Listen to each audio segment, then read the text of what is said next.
Cumprimentamos a todos com a paz de nosso Senhor e Salvador Jesus Cristo. Estamos iniciando mais um EBD da TV. Eu sou o pastor Henrique, morava em Imperatriz do Maranhão, agora moro em Americana, São Paulo. Se você deseja nos convidar, entre em contato conosco. Nosso telefone continua o mesmo, 9991520454. E nosso e-mail, henriquelhas@hotmail.com. Fazemos palestras de escola bíblica dominical para professores, superintendentes, diretores interessados. Fazemos escola de obreiros, missões, já fui missionário. Já abrimos, pela graça de Deus, 8 igrejas. Se você deseja nos convidar para fazermos palestras sobre missão no lar, já fizemos muito trabalho de missão no lar. Com esse trabalho de missão no lar, abrimos várias congregações. Também fazemos palestras sobre família. Se você deseja, podemos fazer separado idosos, casais, jovens e depois um geral. E fazemos palestras sobre escatologia, fazemos palestras sobre dons do Espírito Santo, trabalhos de cura, libertação, batismo no Espírito Santo. Pode nos convidar, estaremos aí com todo prazer. E outros temas, se você desejar. Nós estamos estudando neste trimestre, nas revistas da CPAD, com o tema A Raça Humana, Origem, Queda e Redenção. Nós temos como comentarista da CPAD deste trimestre o pastor Claudio de Andrade. E hoje nós estaremos estudando a lição de número 7, que tem como título A Queda do Ser Humano. E sabemos que para haver uma queda é porque alguém estava em lugar exaltado, lugar superior. Então, Deus criou Adão, à sua imagem e semelhança. De Adão tirou Eva, então os dois deram a imagem e semelhança de Deus, e sabemos que eles tinham comunhão perfeita com Deus, todos os dias Deus vinha conversar com eles, viviam no jardim, no lugar chamado Éden, onde eles tinham que apenas cuidar do jardim, tinham que guardar, do inimigo que ali estava. Satanás estava ali, é uma ordem de Deus que eles deveriam ali cultivar, guardar. E para o primeiro casal foi dada a ordem de crescer e multiplicarem-se, povoar toda a terra. Então eles viviam em união perfeita, uma só carne e em perfeita comunhão com Deus. Poderiam viver eternamente assim. Mas havia um teste. Havia, então, no meio do jardim, uma árvore chamada Árvore do Conhecimento do Bem e do Mal. E Deus deu uma ordem para Adão antes de Eva nascer. Deus disse para ele que daquela árvore ele não poderia comer. Paulo explica que Eva foi enganada por Satanás, personificado em uma serpente, e enganou então Eva. Eva comeu daquele fruto, mesmo ela sabendo através do seu marido que ela não deveria comer. Então, num diálogo que ela imprimiu com Satanás, Satanás consegue enganá-la, e ela come daquele fruto, e ela oferece depois ao seu marido Adão, a quem a ordem tinha sido direta, dada por Deus, para não comer daquele fruto, mas ele come. Então o pecado entrou no mundo através deste homem e da semente deste homem. Essa semente passou a ser uma semente contaminada pelo pecado. E como todos os homens vieram de Adão, então todos nasceram com essa semente contaminada, essa semente do pecado dentro de si. Então a Bíblia vai dizer para nós: por um homem entrou o pecado no mundo, e pelo pecado, então, a morte, que é a separação deste homem de Deus. Antes vivia em comunhão com Deus, foi expulso do jardim, foram colocados ali 2 querubins para ele não comer da árvore da vida e viver eternamente. Então a terra foi amaldiçoada por causa desse homem, por causa do pecado desse homem. A mulher foi amaldiçoada, passou a ter dores no parto. A partir daí, o seu desejo seria para o seu marido.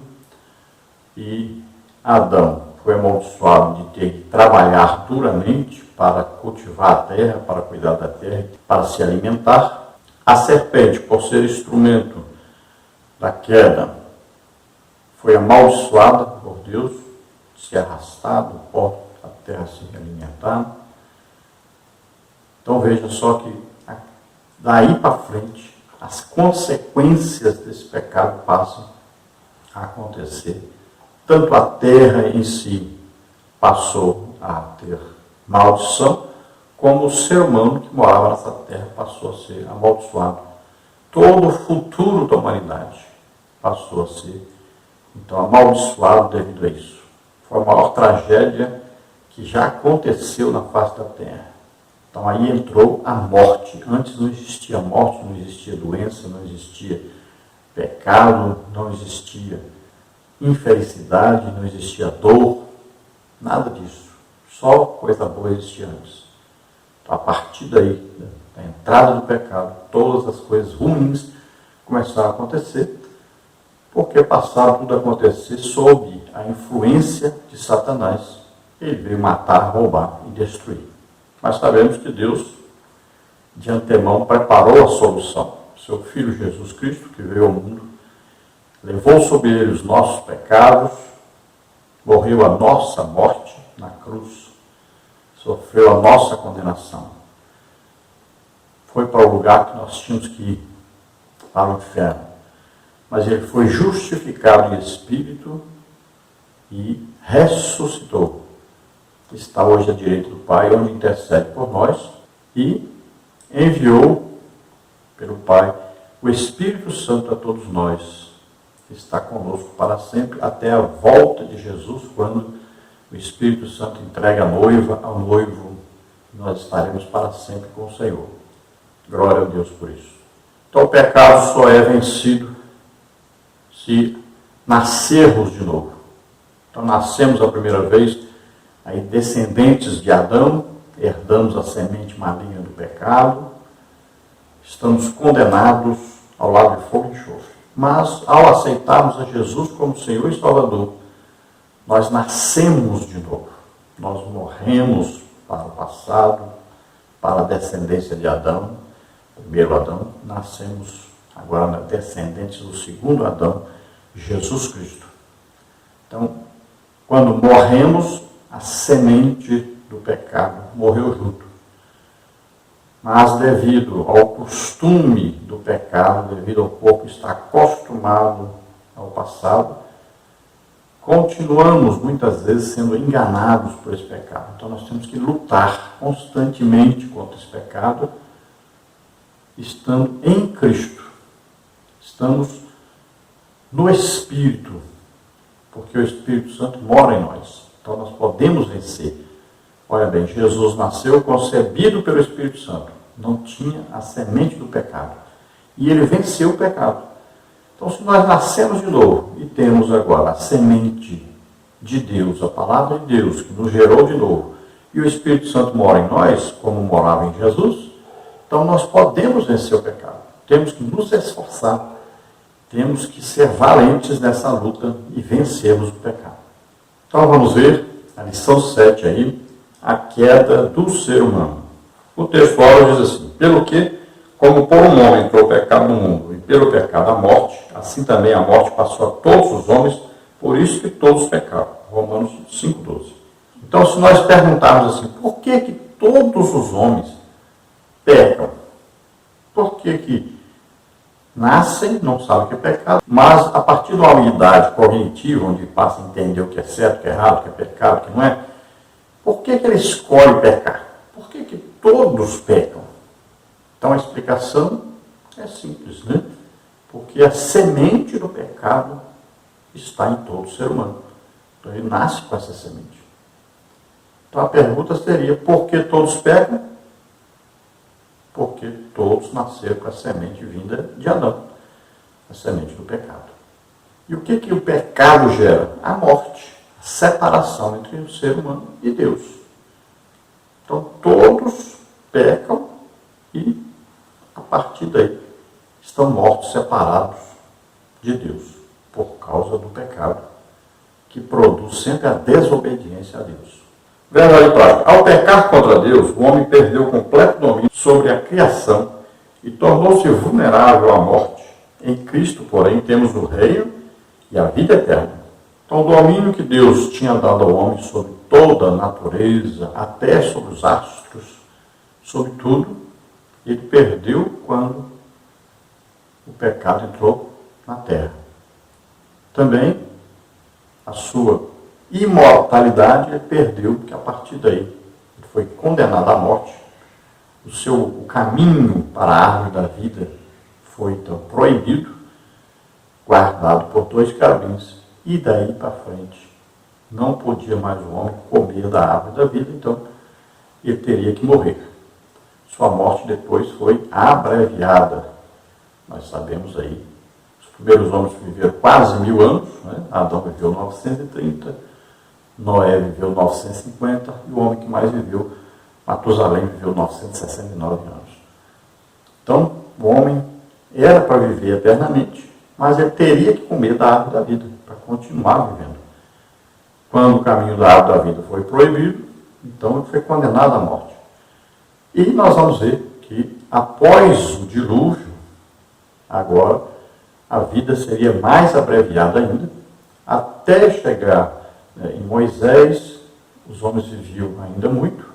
A partir de Moisés, nós só temos um homem que viveu 130 anos, os outros todos viveram no máximo até 120 anos, como é o caso de Moisés, que viveu 120 anos.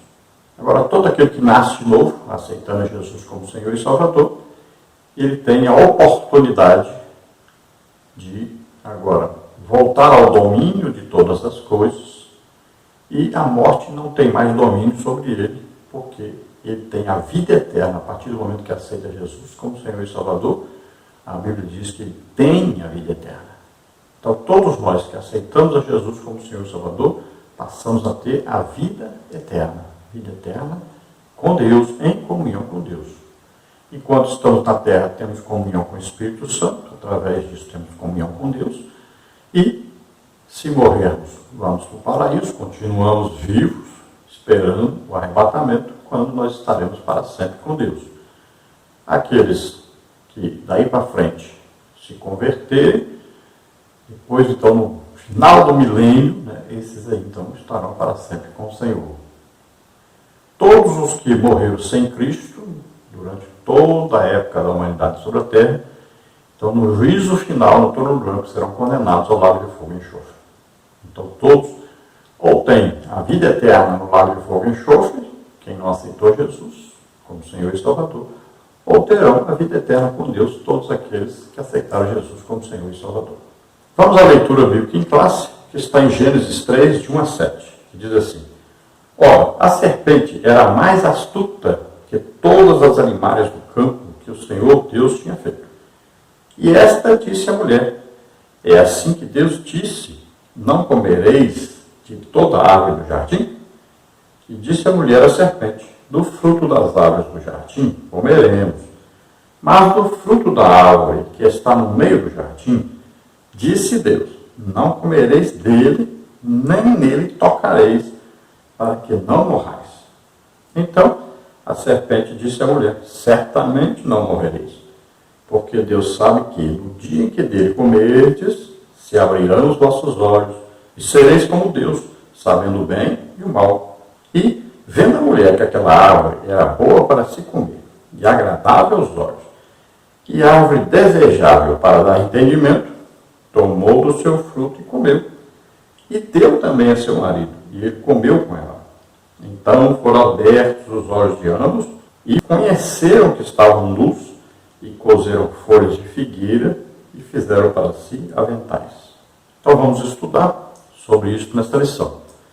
Lendo aí a palavra de Deus, a gente já percebe, né, esse tipo de diálogo Veja que está dizendo, olha, a serpente era mais astuta entre, então, todos aqueles animais que estavam por ali, a serpente foi achada mais astuta. A serpente, ela poderia ter uma atração maior. Então, Satanás escolheu exatamente a serpente, porque através dela, ele queria enganar a mulher. Ele não poderia tentar enganar Adão, e ele sabia que não conseguiria, porque uma ordem foi dada a ele direta para não comer daquele fruto. Então ele vai, através da mulher, chegar ao homem. E assim ele tem feito muitos homens, né? Homens de Deus, homens cheios do poder de Deus, homens usados tremendamente por Deus. Vários desses caíram devido a uma mulher. Satanás continua usando a sua arma mais perigosa, que é uma mulher. Então a primeira mulher foi usada. Ela foi enganada, comeu do fruto. E como que Satanás consegue fazer isso? Sempre ele usa a mesma tática. Né? Concupiscência dos olhos, concupiscência da carne e soberba da vida. Sempre assim. Então, Eva olha, Eva olhou, experimenta, é gostoso. Olha só, já comida. E se você comer, você vai ser igual a Deus. Olha só, soberba da vida. Então, atração pelo que é belo, desejo de experimentar e agora vem o quê? Desejo de ser grande.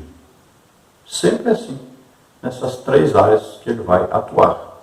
Ele vai fazer com que a pessoa peque usando essas três coisas aí que fazem parte da sua tática para derrubar o ser humano.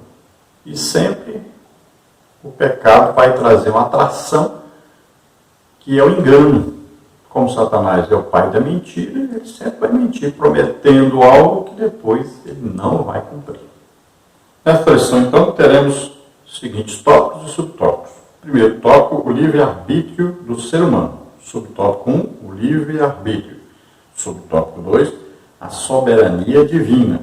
Subtópico 3, a responsabilidade humana. No tópico 2, nós temos a queda, um evento histórico e literal. Subtópico 1, a possibilidade da queda. Subtópico 2, a realidade da tentação. Subtópico 3, a historicidade da queda. No tópico 3, nós temos as consequências da queda de Adão. Subtópico 1, a consciência do pecado. Subtópico 2, a perda da comunhão com Deus. Subtópico 3, a transmissão do pecado à espécie humana. Subtópico 4, a enfermidade da terra. Subtópico 5, a morte física. A introdução diz assim: estudaremos hoje o capítulo mais trágico da história, a queda do ser humano. No transcorrer da aula, mostraremos que a narrativa do pecado de Adão e Eva, longe de ser uma parábola, foi um evento real, cuja literalidade não pode ser questionada, pois acha-se referendada em toda a Bíblia. Inicialmente, examinaremos o livre-arbítrio e as suas implicações na experiência humana. Em seguida, averiguaremos a queda em si e depois focaremos as consequências da rebelião adâmica. Trata-se, pois, de uma temática imprescindível ao estudo da doutrina do homem, conforme encontramos na Bíblia Sagrada. Que o Espírito Santo nos ilumine a compreender esta aula. Então aí a pior tragédia, a coisa mais catastrófica que aconteceu desde que o homem foi colocado na terra, desde que o homem foi criado. Então a queda, aí a desobediência do homem a Deus, a entrada do pecado então no mundo. Não houve coisa mais trágica que essa, porque isso influenciou todo o futuro do ser humano sobre a face da terra. Tudo que você vê aí de coisa ruim acontecendo, você pode dizer com toda certeza, é resultado do pecado. Tudo que você vê acontecendo de ruim. A Bíblia diz, toda boa dádiva desce do Pai das Luzes, que é Deus. Tudo que é bom vem de Deus. Tudo que é ruim é resultado do pecado. Então você pergunta, a morte, resultado do pecado. Doença, resultado do pecado. Enfermidade, resultado do pecado. Aí você vem, violência, resultado do pecado. Tudo que você olhar aí é ruim, resultado do pecado. Se não fosse Deus, se Deus abandonasse todos os homens uma vez assim, e não quisesse saber, não existiria nenhum sequer ser humano sobre a face da terra. Todos tinham se matado uns aos outros. Então, alguns dizem que que o Gênesis aí, o início da criação e o pecado, isso tudo são parábolas. Não são de maneira alguma. Tudo o que aconteceu, a Bíblia, no seu desenrolar, vai falar sobre esse início aí. Nós vamos ver cartas de Paulo citando diretamente o que está escrito. E antes disso, vamos ver Jesus citando tudo isso. Nós vimos até Jesus citando o casamento, que está registrado aí, a união de Adão e Eva. Vamos vendo Jesus falar sobre o pecado, Jesus fala muito sobre Satanás. Veja bem, não é invenção de ninguém, não é interpretação, isso é literal, está escrito claramente. O que está escrito aí no início está em toda a Bíblia falando sobre isso. Olha aí, Isaías fala claramente da vinda de Jesus exatamente por causa do pecado, doença, enfermidade, maldição, tudo isso que foi colocado sobre o homem. Jesus levando sobre ele, morrendo na cruz. Então, em toda a Bíblia vamos achar referências a Gênesis, capítulo 1, 2, 3, até 11, aí, e no início todo aí, na verdade, vamos achar a vida de Abraão sendo citada no Novo Testamento, Vamos ver Moisés sendo citado no Novo Testamento, tudo isso vai acontecendo e vai sendo citado. Então a Bíblia, a palavra de Deus, ela tem aí as suas referências, cruzadas, que você vai juntando a coisa do Antigo Testamento com o Novo Testamento para você entender, porque tudo que está escrito visa Jesus Cristo falando da sua vinda para nos salvar, falando do plano da redenção de Deus para salvar o homem que pecou. Então nós vamos falar primeiro aí na lição sobre o livre-arbítrio, falando sobre essa liberdade que Deus deu ao homem de escolher entre o bem e o mal, entre obedecer ou não obedecer a Deus. Então o primeiro homem já, Adão, Deus deu essa oportunidade para ele. Ele poderia escolher pecar ou não. E ele decidiu pecar. Daí para frente, Deus diz, o homem agora é como um de nós, sabendo o bem e o mal. Então o ser humano sabe o que é bem e sabe o que é mal. E ele escolhe fazer o que ele quiser. E ele faz mais mal do que bem, infelizmente.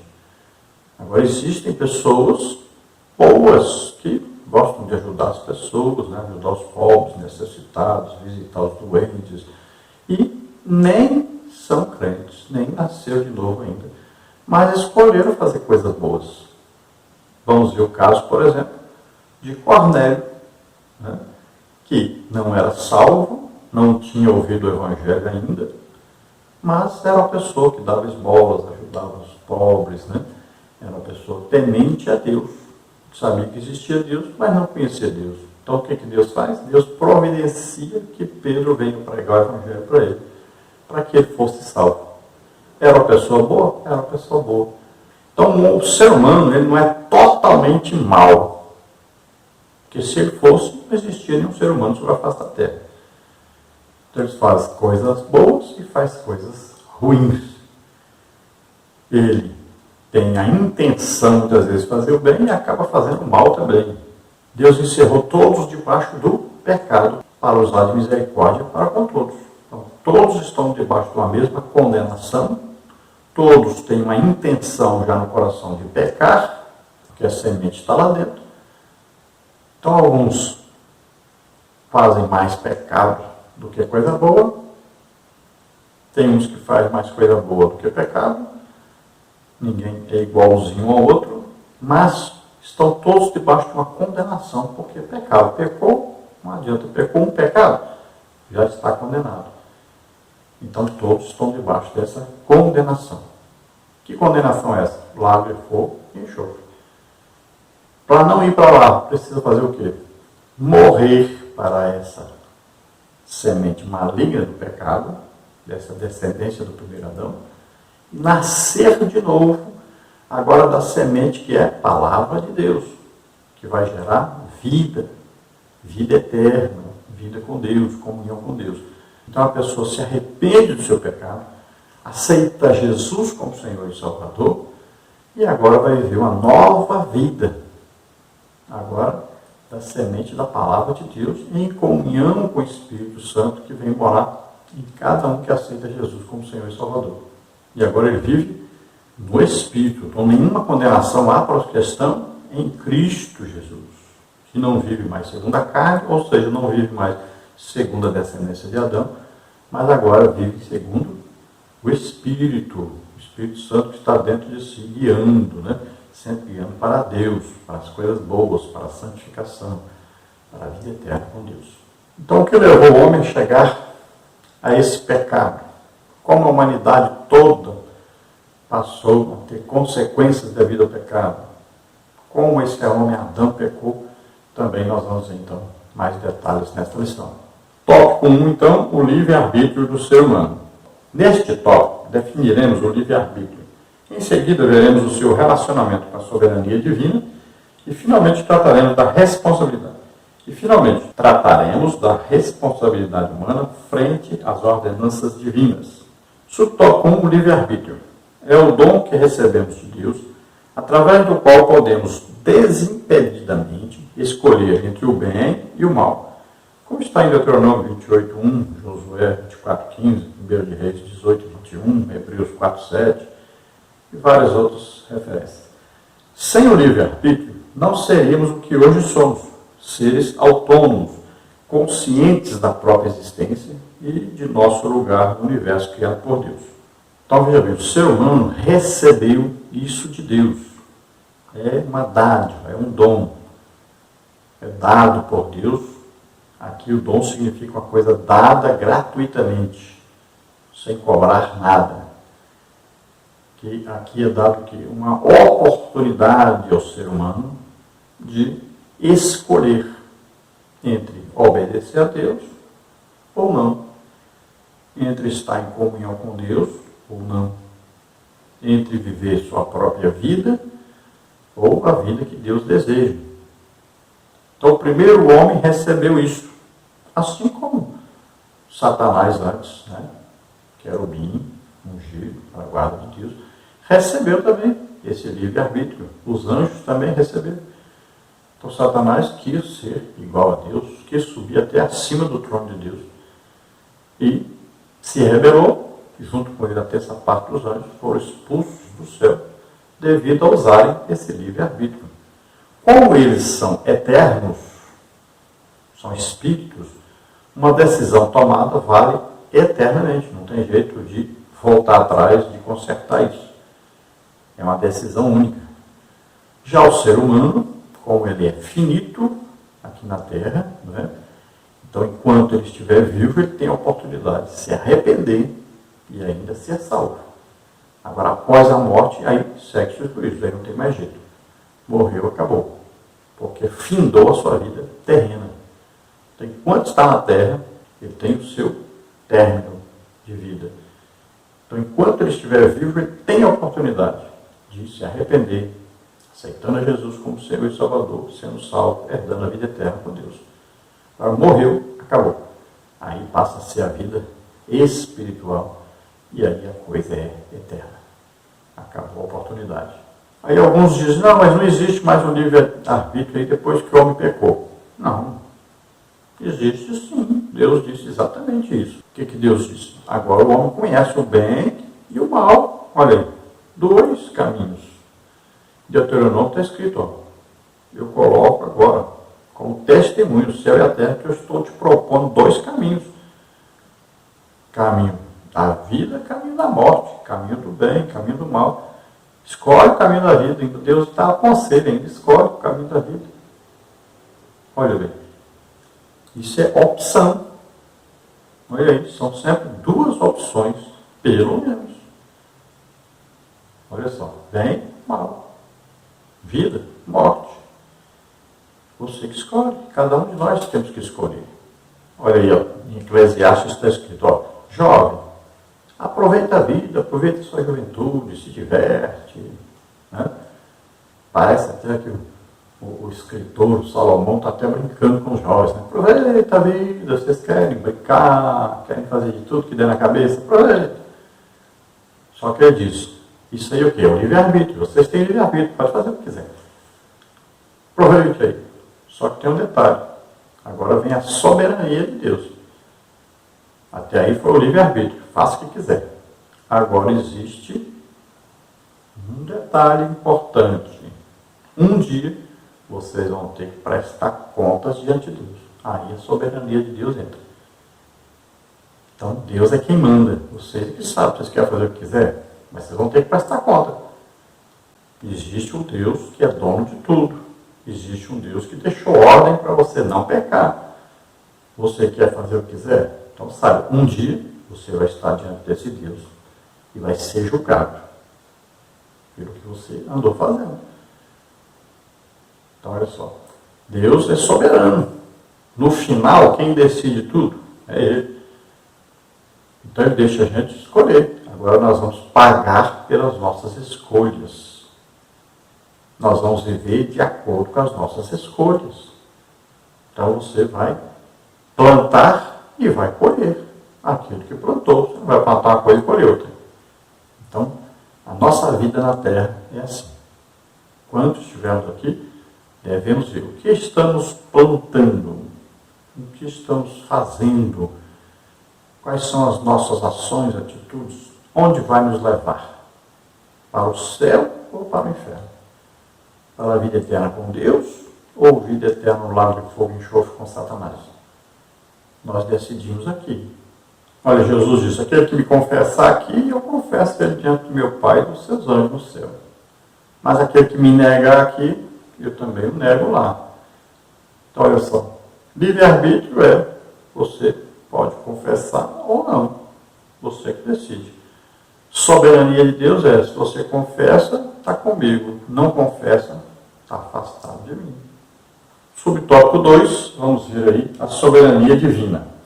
É o direito absoluto, irrestrito e inquestionável que possui Deus sobre toda a sua criação. 9:29, Deuteronômio 10:14, Salmos 135:6. Portanto, o Senhor age como lhe aprouver. Em suas mãos somos o barro. Ele, o soberano oleiro, como está em Jeremias 18:6. Não nos cabe questionar a soberania do Todo-Poderoso. Romanos 9:20. Ele é Deus e Senhor. Não devemos, por outro lado, ver a soberania divina como algo despótico e tirânico, porquanto todas as ações de Deus são fundamentadas em seu amor, justiça e sabedoria. O que ele faz agora, só iremos a compreender mais à frente. João 13:7. Descansemos, pois, na vontade divina. Salmos 37:5. Há uma coisa muito importante. Por exemplo, Josué está numa luta e ele pede que o sol pare. Na verdade, o que parou ali? Será que foi o sol? Será que foi a terra? Será que foi a lua? O que parou? Na verdade, todo o universo parou. Foi isso que Deus fez. Se você perguntar a um cientista, alguém que entende como é que funciona toda essa mecânica, né, do universo todo, ele vai dizer para você, na verdade, o universo todinho parou de repente. Deus parou todo o universo por causa de uma oração de um homem. Imagine que coisa tremenda o nosso Deus. Se nós tivéssemos noção do que é o nosso Deus, do que o nosso Deus pode fazer, nós não teríamos mais problemas nenhum. Imagine, Deus está no controle total de tudo o que acontece, de tudo que existe. Imagine que coisa maravilhosa que a nossa mente não consegue entender isso. Deus é todo-poderoso. Deus sabe todas as coisas. Deus está presente em toda parte ao mesmo tempo. Nossa mente não consegue acompanhar isso. Já pensou? Nós servimos um Deus que controla tudo. Tudo está na palma de suas mãos. Ele controla tudo. Ele pode fazer qualquer coisa. Não existe nada impossível para Deus. E nós vivemos aí como que desesperados, sem saber o que fazer, como agir, e tal, preocupados com o nosso futuro, com o que vamos comer, com o que vamos vestir, e preocupados o tempo todo, ao invés de descansarmos em Deus.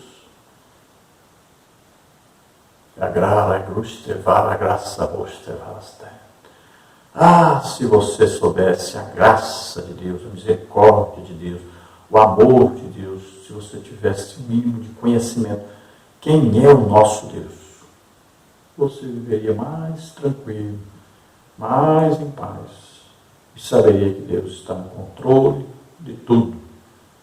Pode confiar. Entregue o teu caminho ao Senhor, confia nele, e o mais ele fará. Glória a Deus. Aleluia. Então nós não podemos questionar a Deus,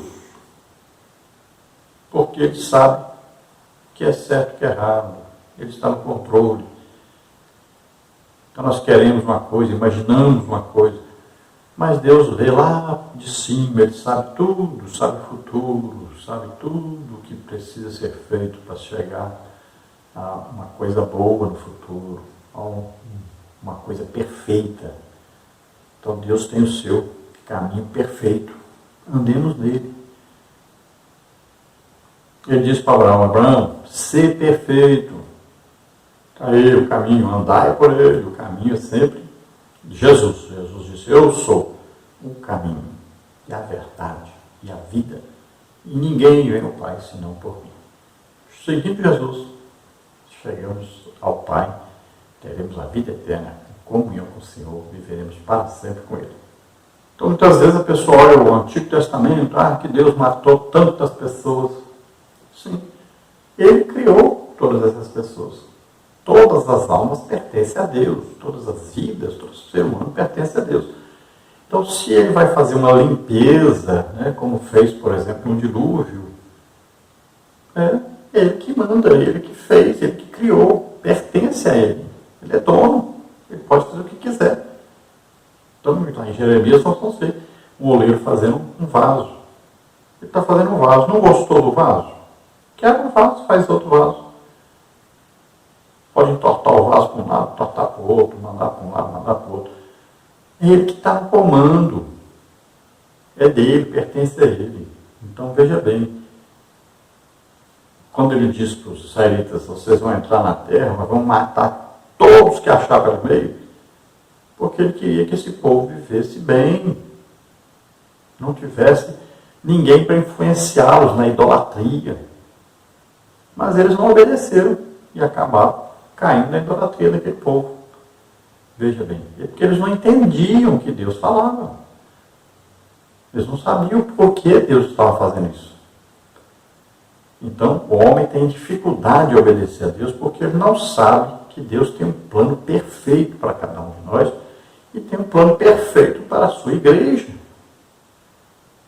E aí a gente fica para lá e para cá, tentando dar um jeito, tentando fazer as coisas que nós achamos que tem que fazer do nosso jeito, não sabendo que Deus tem um plano perfeito. Nós só temos que descansar em Deus e ir fazendo a obra de Deus, e Ele vai guiando a gente. Temos que nos colocar à disposição do Espírito Santo para Ele nos guiar. Veja que Jesus andava guiado pelo Espírito Santo sempre, orientado pelo Espírito Santo. E é assim que nós temos que fazer. Então, quando nós estivermos com o Senhor, nós vamos entender tudo. Aí vai ser tudo claro para nós. Subtópico 3, a responsabilidade humana. Entre o livre-arbítrio e a soberania divina, encontra-se a nossa responsabilidade. Jeremias 35, 13. Não resta dúvida de que Deus permite-nos o direito de obedecer-lhe ou não quanto aos seus mandamentos. Deuteronômio 11, 13. Todavia, ele nos chamará um dia a prestar contas quanto às nossas escolhas. Eclesiastes 11:9, 12:14. O juízo final não é ficção, é a realidade que aguarda a espécie humana na consumação de todas as coisas. Apocalipse 20, de 11 a 15. Então, Deus deu-nos o direito de escolher. Sabemos que Deus está no controle de tudo e vai pedir conta dessas escolhas. Então, sabemos que nós temos a responsabilidade. Nós recebemos aí uma coisa tremenda, que é a capacidade de escolher que caminho nós queremos seguir, onde nós queremos chegar. Existe um objetivo. Então, existe aí duas opções: céu e inferno. Vida eterna com Deus, Nova Jerusalém, ou lago de fogo e enxofre. Veja só. Aí nós temos a responsabilidade de fazer essa escolha. Deus não vai nos obrigar a entrar por um caminho.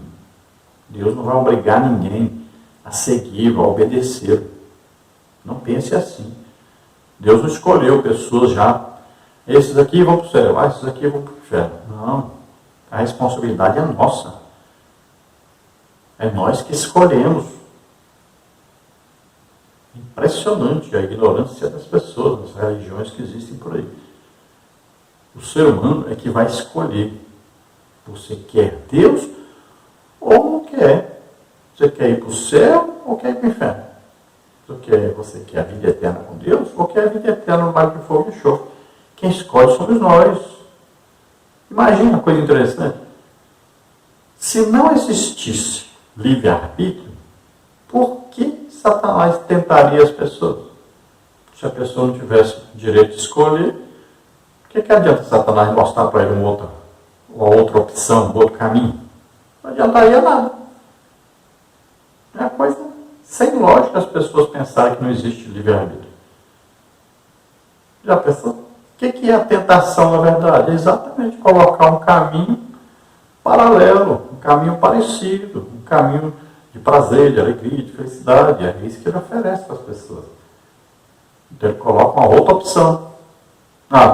Eu vou orar agora. E ele aparece com outra opção. Não, assistir um filme. Passear, conversar aí com os amigos, contar piada, um joguinho e tal, quem sabe. Então ele oferece uma outra opção.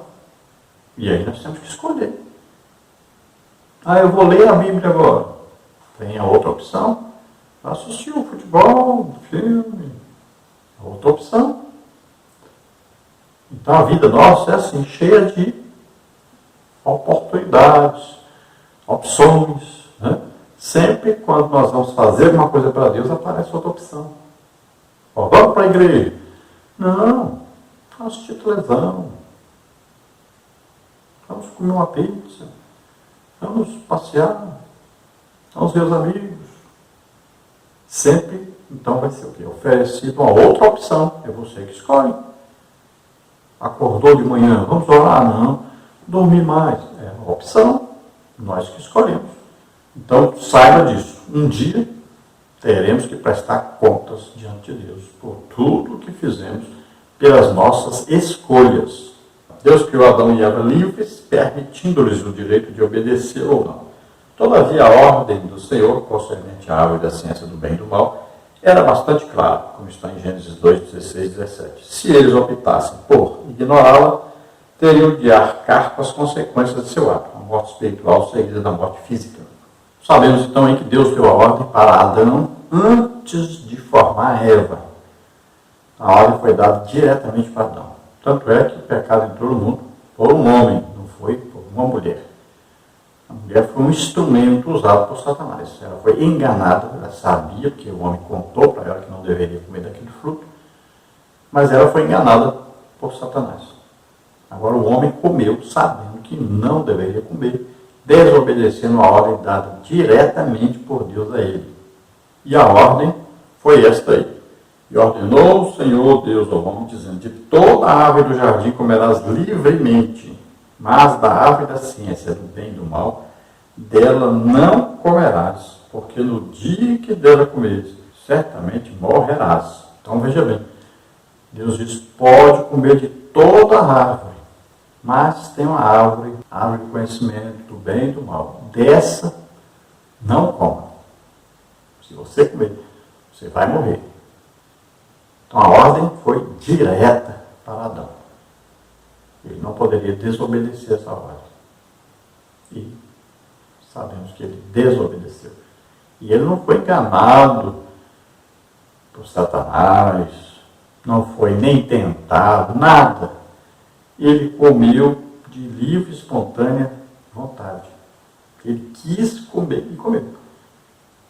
Ele não considerou a ordem de Deus. Não foi obediente a Deus. Então, através disso, veio a morte espiritual, ou seja, a separação. Visto que a Bíblia diz, vossos pecados, vossas iniquidades fazem separação entre vós e vosso Deus. Então, ficou separado. Terminou a comunhão com Deus. Olha, a alma que pecar, esta morrerá. Então, a alma é o centro da vontade. Ele tomou a decisão de desobedecer. Então, aí vem a morte espiritual, a alma pecou, o espírito ficou desligado de Deus, que o espírito que é ligado com a parte espiritual, o espírito ficou desligado de Deus, e o corpo foi condenado à morte. A morte sempre é 3 mortes, na verdade. E a ordem que está na Bíblia é espírito, alma e corpo. Então, acabou ali a comunhão, a ligação entre o homem e Deus, o espírito. A alma foi condenada, porque pecou, e o corpo foi condenado à morte também. Então, olha aí, o corpo é morte física. A alma, olha aí, é a condenação que a pessoa sente essa condenação, a tristeza, a angústia, a dor da separação. E o espírito que fica desligado de comunhão com Deus, não consegue mais se comunicar com Deus. Subtópico 2 é a realidade da tentação. Ao ser tentada pela serpente, Eva deixou-se enganar pela velha e bem arquitetada mentira de Satanás. A possibilidade de um homem vir a ser um Deus. Gênesis 3, de 1 a 6, 2 Coríntios 11, 3. No instante seguinte, Adão e Eva pecaram contra Deus. 1 Timóteo 2, 14. Tendo em vista a representatividade de Adão, foi ele responsabilizado pela entrada do pecado no mundo. Romanos 5, 12. Sempre vem essa tentação de Satanás, usando esses 3 tipos aí de tentações, sempre na área então do olhar, do experimentar e do ser crente. Então o que é que diz a Bíblia? Eva foi enganada. Adão não. Adão comeu de livre e espontânea vontade, sabendo que estava transgredindo a ordem de Deus. Subtópico 3 é a historicidade da queda. A narrativa da queda do ser humano tem que ser acolhida de forma literal, pois o livro de Gênesis não é uma coleção de parábolas mitológicas, mas um relato histórico confiável, como está em 2 Coríntios 11, 3, está também em Romanos 15, 4. Tratemos com temor e tremor a Bíblia Sagrada, a inspirada, inerrante, infalível e completa palavra de Deus. Então veja bem que aqui não é uma anedota, não é um conto, não é uma parábola, nada inventado por seres humanos. É a palavra de Deus, a legítima, verdadeira, eterna, inerrante, infalível palavra de Deus. Veja bem, está narrando o fato. Então, é uma história do ser humano sobre a face da terra, registrada pela inspiração do Espírito Santo. E veja bem, e quem escreveu foi Moisés. E nós olhamos aí para Moisés e vemos um homem que foi um exemplo de santidade, de separação para Deus, de integridade, de comunhão com Deus. Tópico 3, as consequências da queda de Adão. Devido à sua rebelião contra o Senhor, a raça humana teve de arcar com pesados encargos. A consciência do pecado, a perda da comunhão com Deus, a transmissão do pecado às gerações subsequentes, a enfermidade da terra e, finalmente, a morte física. Subtópico 1, a consciência do pecado. Ao tentar a mulher, a antiga serpente prometeu-lhe a onisciência divina. Mas o que os nossos pais herdaram foi uma consciência pecaminosa geradora de obras mortas. Gênesis 3, de 1 a 6, Tito 1, 15, Hebreus 9, 14. O pecado leva-nos a perder o brilho do rosto e o vigor físico. Salmos 31:10, Salmos 32:3. Eis porque o homem precisa nascer da água e do Espírito, como está em João 3:5.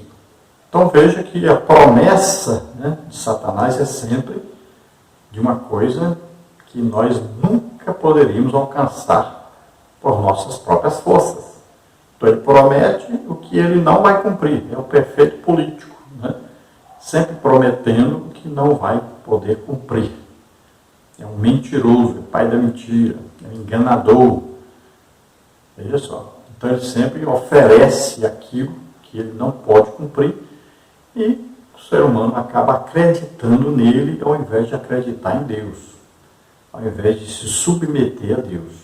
Então, ao invés do homem ter uma consciência divina, ele passa a ter uma consciência pecaminosa, sempre com pecado acusando dia e noite. Sempre vem com aquele remorso, aquela acusação que levou Judas ao suicídio. Leva o homem a obras mortas. Sabe o que é obras mortas? É tudo que você faz para merecer alguma coisa de Deus. É uma obra morta. Porque Deus nos dá pela sua graça e não por merecimento.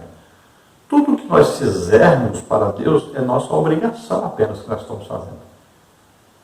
A própria Bíblia diz o quê? Que nossas obras aí são como trapos de imundícia, Toda a nossa tendência é de nos justificar diante de Deus, de fazermos alguma coisa, isso, merecer alguma coisa de Deus, tudo isso é vão, é falho, é obra morta. Olha só, por exemplo, as religiões, pode ver que todas elas têm uma coisa em comum. Elas querem ensinar as pessoas que elas vão ser salvas através das suas obras. Pode olhar. Se você olhar o Espiritismo, por exemplo, eles falam que as pessoas vão reencarnando e vão sendo melhoradas, vão se melhorando até se tornar perfeito. Então eles vão dar esmola, eles vão ajudar os outros e tal, vão fazer uma coisa para que mereçam alguma coisa. Olha só. Se você conversar com os católicos, eles vão dizer que o católico precisa dar a esmola, precisa visitar os doentes enfermos, tudo pensando em quê? Pensando em se justificar, em conseguir alguma coisa de Deus através disso. Se você olhar aí o hinduísmo, espiritismo, aí catolicismo, islamismo, todos têm a mesma coisa em comum. Querem alcançar a salvação, alcançar o paraíso, alcançar a justificação através de obras. E o que diz a Bíblia? Olha, pela graça sois salvos, por meio da fé. Isso não vem de vós. E diz o quê? Não é pelas obras. Quando veio a reforma através de Lutero, que fazia parte da Igreja Católica Romana, o que ele descobriu? Que a justificação é pela fé, não é pelas obras. Isso é que fez ele sair de lá. Agora não quer dizer que ali começou e tal. Não, já existiam crentes verdadeiros que nunca deixaram de ser verdadeiros. A igreja sempre existiu. Desde que começou no dia do Pentecostes, a igreja sempre existiu. Ali foi naquela região, ali foi em referência à Igreja Católica Romana. Ali é outra coisa, é uma religião que nasceu dali. Tá? Uma religião que saiu de outra religião. Dá para pensar que, não, que povo, todo mundo existia mais crente. Não, que isso, sempre existiam os crentes verdadeiros. Esses crentes verdadeiros, cheios do Espírito Santo, foram perseguidos por esses reformadores.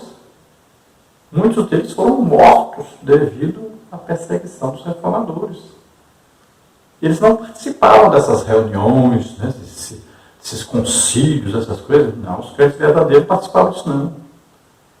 Então, cuidado aí, que às vezes você entra pela história aí, e é enganado, tá? Os crentes verdadeiros, pentecostais, cheios do Espírito Santo, sempre existiram e sempre foram perseguidos, não só por pessoas descrentes, mas pela suposta igreja cristã que passou aí a existir. Não é? Então, cuidado com isso. Então, o homem precisa nascer de novo, da água e do Espírito. Água o quê? Lavagem pela palavra de Deus. Então, a água aqui significa palavra de Deus. Você nasce de quê? Ouvindo a pregação do Evangelho. aprove a Deus salvar os crentes pela loucura da pregação. Efésios 1,13. Em quem nós estamos? Em Cristo, depois de quê? De ouvir a pregação do Evangelho. O Evangelho da nossa salvação. Aí nós acreditamos nessa pregação. Aí a nossa fé entrou em ação, acreditamos. E aí nós recebemos o Espírito Santo. É assim que funciona. Então é preciso ouvir a palavra de Deus. Aí vai nascer da semente, palavra de Deus. E o que acontece? Quando você se interessa, você acredita, o Espírito Santo entra em ação, convence você do pecado, da justiça e do juízo, você se arrepende dos seus pecados, pede perdão, recebe a salvação, o Espírito Santo tem morar dentro de nós. Mas você precisa ouvir a pregação, precisa crer nessa pregação. Então precisa você dar a oportunidade de Deus transformar a sua vida, precisa nascer de novo, morrer para o velho eu, morrer para a descendência do velho Adão. Aí você vai nascer de novo, aí você vai ter comunhão com Deus através do Espírito Santo, o mesmo Espírito Santo que estava em Jesus, e morar em cada um de nós. Subtópico 2 aí, a perda da comunhão com Deus. Em consequência do seu pecado, Adão e Eva foram expulsos da presença de Deus. Gênesis 3, 23 e 24. De agora em diante, não poderiam mais viver no jardim do Éden, onde diariamente conversavam com o Senhor. Gênesis 3, 8. Mas apesar de haverem ofendido a Deus, continuaram a ser alvo do seu imenso, eterno e infinito amor. João 3, 16. Desde a queda do ser humano, para reatar a comunhão com Deus, tende a aproximar-se dele pela fé. Hebreus 11, 6. Nesse retorno, não estamos sós. Jesus Cristo é o nosso medianeiro eficaz. Romanos 5, 1. Ele é o verdadeiro Deus e o verdadeiro homem. 1 Timóteo 2, 5. Então, em consequência do pecado, porque pecaram, foram expulsos, então, do jardim do Éden. Ali, o jardim do Éden era lugar de comunhão do homem com Deus. Então, eles perderam essa comunhão, tanto Adão como Eva. Eva sendo instrumento, foi enganada, foi instrumento do pecado. Adão pecou voluntariamente. Então, os dois foram expulsos do jardim do Éden. E a partir daí, então, nós vamos ver que o pecado foi trazendo sempre malefícios a toda a raça humana. Então, Adão, que antes, todo dia, conversava com Deus, tinha intimidade com Deus, perdeu essa intimidade com Deus a partir daí. Agora, Deus abandonou o homem por causa disso? Não, Deus sempre vem ao ser humano oferecendo uma atitude de arrependimento ao homem, oferecendo a ele uma atitude de voltar-se para Deus, de mudar de atitude, de estar em comunhão com Deus. Ele vem sempre oferecendo. E sempre é Deus que toma a iniciativa. Olha, Deus prova o seu amor para conosco em que Cristo Jesus deu a vida por nós, sendo nós ainda pecadores. Veja bem. Ele que vem a nós. Deus enviou o seu Filho. Olha, Deus amou o mundo de tal maneira que deu o seu Filho unigênito, para que todo aquele que nele crê não pereça, mas tenha a vida eterna. Olha só, sempre é Deus que vem oferecendo a reconciliação, vem oferecendo a oportunidade de arrependimento, de se voltar para Ele, de ser salvo. Ele já fez tudo que tinha que fazer através de Jesus. A nossa salvação foi já feita. Nós só precisamos acreditar nisso, receber isso. Pronto. Tudo que era preciso fazer para nós sermos perdoados, salvos, Jesus já fez. Só precisamos entrar para essa salvação aceitando isso, crendo nisso. Subtópico 3, a transmissão do pecado à espécie humana. Sendo Adão o pai de toda a raça humana, o seu pecado acabou por alcançar todos os homens. Romanos 3, 23, 5, 12. Aquilo que chamamos de pecado original contaminou universalmente a humanidade. Até mesmo o recém-nascido já traz consigo essa semente. Salmo 51, 5. Embora a criança na fase da inocência não tenha experiência do pecado, a iniquidade adâmica acha-se impregnada em seu interior, prestes a ser despertada. Somente em Cristo podemos vencer tanto o pecado original como o experimental, como está em 1 João 1,7. Muitas crianças são recolhidas por Deus na fase de inocência, apesar da iniquidade dos pais. 1 Reis 14, 13. Entre os que morreram sem a experiência do pecado, acham-se os inocentes assassinados por Herodes, Mateus 2,16. E aqui nós queremos lembrar também daqueles que Faraó matou, né? As crianças lá, até mesmo antes de nascer e depois que nasceram, várias foram mortas. Os homens, né, que nasciam. Então veja só, crianças e mais crianças mortas, e essas crianças não foram para o inferno. Essas crianças que não têm a idade cognitiva ainda, que não têm conhecimento do pecado ainda, se morrerem, estão salvas, vão para o céu. Jesus falou sobre isso. Veja só. Então não vá pensar que a pessoa, não, nasceu, já está condenada ao lago de fogo e enxofre. Qualquer pessoa que nasceu, porque nasceu com o pecado de Adão, que veio de Adão. Não, não é isso não. Cuidado. Tem uns que têm esse tipo de pensamento. Já tem outros que têm o pensamento de, não, Deus escolheu esses aqui para ir para o inferno, pronto, acabou. E ele escolheu esses aqui para ir para o céu, pronto, acabou. Não perde a salvação esses aqui, e aqueles lá não tem jeito de consertar. Também não existe isso não. Então cuidado com esses extremos. Então quando a Bíblia diz todos pecaram, por quê? A Bíblia está dizendo que todos aqueles que tiveram a oportunidade de pecar, pecaram. Que a semente do pecado está em todos. Não existe ninguém que nasceu na terra que teve a oportunidade de pecar e não pecou. É isso que está dizendo a Bíblia. Não está dizendo que a pessoa já nasceu com o inferno preparado para ele. Não tem jeito de ele escapar. Não, está dizendo que todos nasceram para a semente do pecado. E o dia que tiverem a oportunidade de pecar, vão pecar. Aí sim, estão condenados ao inferno. Agora, tem o jeito de escapar? Tem. Pecou? Então o quê? Se arrepende, aceita Jesus como Senhor e Salvador.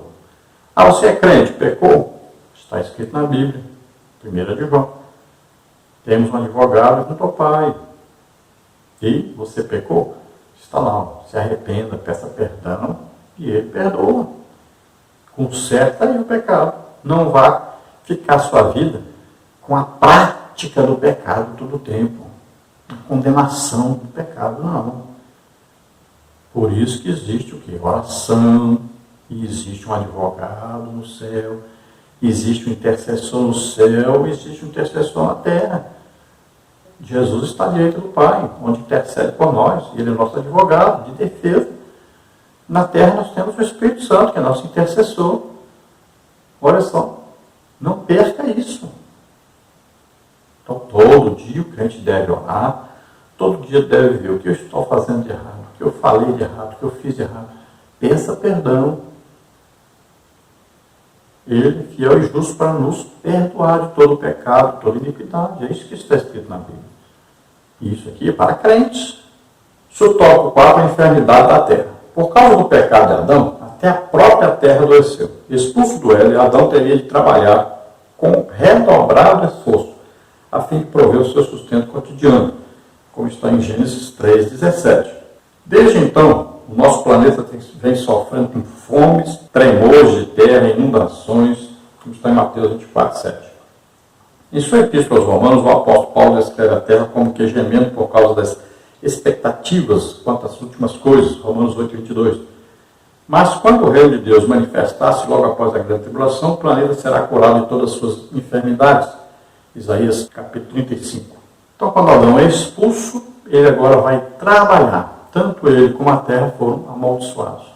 Então, a terra não produzia, né, espinheiros, aí, né, não produzia ervas daninhas. Então, passou a produzir. A terra vivia aí toda regada, tranquila, produzia bem, não tinha problema, né, de falta de produção. Passou a ter. Então o homem teve que trabalhar arduamente agora para conseguir a sua alimentação. Teve que plantar, teve que cuidar da plantação, né? Teve que esperar a colheita. Teve agora uma maldição sobre ele e sobre a terra. Quando Paulo está dizendo que a terra geme, não quer dizer que a terra tem sentimentos, não quer dizer que a terra está sentindo. Não, isso é uma linguagem metafórica. Cuidado com isso, não vai pensar aí como, né, as pessoas que acham que terra, animais têm sentimentos e tal, que sentem e tal. Cuidado com isso, viu? Isso aí é uma religião, na verdade, que existe. É uma coisa diabólica, né? É dar sentimentos às coisas que existem, é dar aí vida às coisas, né? Como a terra, a árvore, um animal e tal, como se eles tivessem sentimentos, como se eles tivessem inteligência como nós. Cuidado com isso. Então ele imaginou, né? Aqui Paulo está imaginando como se a terra fosse aí uma mulher que tem vida, que produz e tal, e que agora foi amaldiçoada, agora vai ter dificuldades, vai ter uma vida difícil. Então é uma linguagem metafórica. Não quer dizer que a terra está sentindo aí essas coisas, tá? E aqui, então, o nosso comentarista vai falar sobre a restauração da terra durante o milênio. A terra vai voltar a produzir muito, né? Então a terra no milênio vai voltar a ter o domínio, o controle de Deus. Os homens apenas obedecerão, seguirão as orientações de Jesus e tudo produzirá, tudo funcionará muito bem. Lembrando que esta terra vai ser destruída depois. Então, o juízo final, o trono branco será lá em cima e a terra aqui, tudo vai se acabar, tá? Serão feitos novos céus, nova terra. Tudo aqui vai pegar fogo, se acabar. Então, por que existem hoje os terremotos, aí, os tremores, os maremotos, tufões, né, tempestades, tudo resultado do pecado. Tudo. A terra não foi criada para passar por isso. Mas, devido ao pecado, a terra foi amaldiçoada. Subtópico 5, a morte física. O homem não foi criado para experimentar a morte física. Nesse sentido, podemos dizer que fomos criados imortalizáveis, com a possibilidade de viver indefinidamente, em Gênesis 2,17. Não somente a eternidade, mas de igual modo a imortalidade achavam-se no ser humano. A morte é a mais triste consequência do pecado, Romanos 6,23. Todavia, a pior morte que alguém pode experimentar é a separação eterna de Deus, a segunda morte, Apocalipse 2,11, 26. Quanto a nós, os que já recebemos Jesus Cristo como nosso Senhor e Salvador, a morte não terá efeito, porque Ele é a ressurreição e a vida, João 11,25. Então já falamos aí das 3 mortes, né? Espírito, alma, corpo. O espírito desligado para Deus, veja aí Isaías 59, né, que fala que nossas iniquidades fazem separação entre nós e Deus. Depois, a alma, nós vemos aí na Bíblia, ó, a alma que pecar, esta morrerá. Está aí em Ezequiel. E vimos a morte física, que nós conhecemos também, né? A pessoa morre e é sepultado. Então, 3 mortes. Veja bem que Jesus na cruz disse: Pai, entrega o meu espírito. Olha aí. A alma. O que aconteceu? Jesus foi encontrado depois de quê? No inferno. Estava levando o quê? Os nossos pecados sobre ele, nossa condenação sobre ele. Para onde vai a nossa alma que pecou? Para o inferno. Por que o Espírito de Jesus foi para Deus? Porque ele era salvo. Ele nasceu concebido pelo Espírito Santo, ele nunca pecou. Agora a alma, como ele levou os nossos pecados, doença, enfermidade e maldições sobre ele, então o corpo com a alma tinham que ser condenados. O corpo foi sepultado. A alma foi para o inferno. O que aconteceu? Foi justificado em espírito, porque o seu espírito estava com Deus, nunca pecou. Estava em comunhão com o Espírito Santo, comunhão com Deus. Foi justificado em espírito, ele nunca pecou. Então ele não pode ficar aí. Ele foi justificado.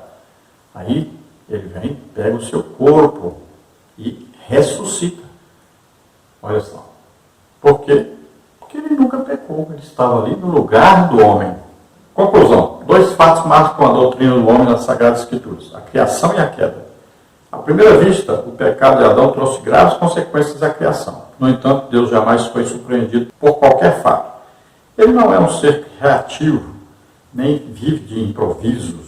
Nenhum processo, quer nos céus, quer na terra, jamais o surpreendeu, porquanto ele é o ser supremo por excelência. Ele é o que é o Deus bendito eternamente. A fim de sanear o pecado do homem, Deus, em sua presciência, já havia separado o Imaculado Cordeiro desde a fundação do mundo para redimir-nos de todos os pecados. Apocalipse 13, 8. Então vimos aí a criação e a queda do homem. Criado perfeito para viver eternamente com Deus, em comunhão com Deus. Pecou, desobedeceu a Deus, perdeu a comunhão com Deus, foi condenado à morte. Então, morte, daí nós vimos, né? Espírito, alma e corpo. Mas Deus tem um plano de redenção. E Ele criou esse plano por quê? Porque Deus, tudo para Ele é presente. Olha, Ele sabe o dia que eu nasci, sabe o dia que eu morri. Sabe o meu princípio, sabe o meu fim. E Ele sabe de todos os seres humanos. O dia que começou, o dia que terminou. Então Ele sabe todas as coisas que ainda vão acontecer, Ele já sabe. Então quando Ele coloca o homem na terra, Ele já olhou lá na frente e viu. O homem pecou, o pecado passou a todos. Todos foram condenados, todos pecaram. Então eu vou criar um plano para salvar esse homem do pecado. Salvar esse homem da condenação eterna. Então, quando ele olha na frente e vê o homem pecado, ele chama seu filho e cria um plano de salvação. Qual é o plano? Preciso de um homem na terra que nunca pecou, que pegue o pecado de todos sobre ele, morra no lugar de todos. Se olhar aqui, toda a raça humana que nasceu na terra, nasceu com a semente do pecado, todos pecaram. Não tem jeito, não tem um homem sem pecado. Então eu vou enviar meu filho Jesus. Ele nasce concebido pelo Espírito Santo, não vai herdar a semente do pecado, que é Adão. Então, aceita morrer no lugar de todos? Aceita. Todos teriam que morrer numa cruz, lugar de maldito morrer. Então Jesus morre em nosso lugar. Mas ele nunca pecou, então ele é justificado. Ele ressuscita, está vivo para sempre. Todos agora, olha só o plano de Deus, todos que se reconhecerem pecadores, se arrependerem, aceitando a Jesus como Senhor e Salvador, acreditarem que Ele morreu por eles na cruz e que Ele ressuscitou, serão salvos, serão restaurados. Esse é o plano de Deus. Então, todos aqueles que aceitam a Jesus como Senhor e Salvador são salvos. Vamos orar agora. Se você deseja aceitar Jesus como Senhor e Salvador, é sua oportunidade de receber o perdão de Deus, ser restaurado, ser agora chamado Filho de Deus. Todos os seus pecados serão perdoados. Vamos orar agora. Pai querido, em nome de Jesus, te apresentamos essas vidas que se chegam a Ti agora, arrependidos de seus pecados, tomando a decisão, a livre decisão, por livre e espontânea vontade, de aceitar Jesus como Senhor e Salvador.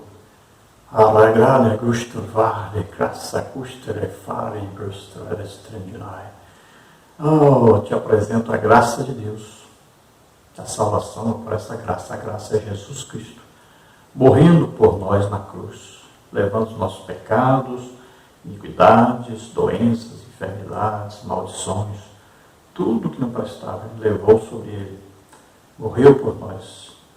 O amor maravilhoso de Deus. Ele morreu, mas Ele ressuscitou, está vivo. Todo aquele que aceitar isso, que crer nisso agora, pode ser salvo. Peça perdão a Deus pelos seus pecados e agora aceite a Jesus como Senhor e Salvador e seja salvo, totalmente restaurado, em nome de Jesus. Perdoa-os agora, Senhor, escreve seus nomes no livro da vida, abençoa poderosamente. Em nome de Jesus te agradecemos. Amém. Glória a Deus, aleluia. Toca, Senhor, naqueles que estão doentes, enfermos, cura agora, Senhor, toca eles. Solta, em nome de Jesus, toda doença, toda enfermidade agora, em nome de Jesus. Amém. Glória a Deus, a paz do Senhor.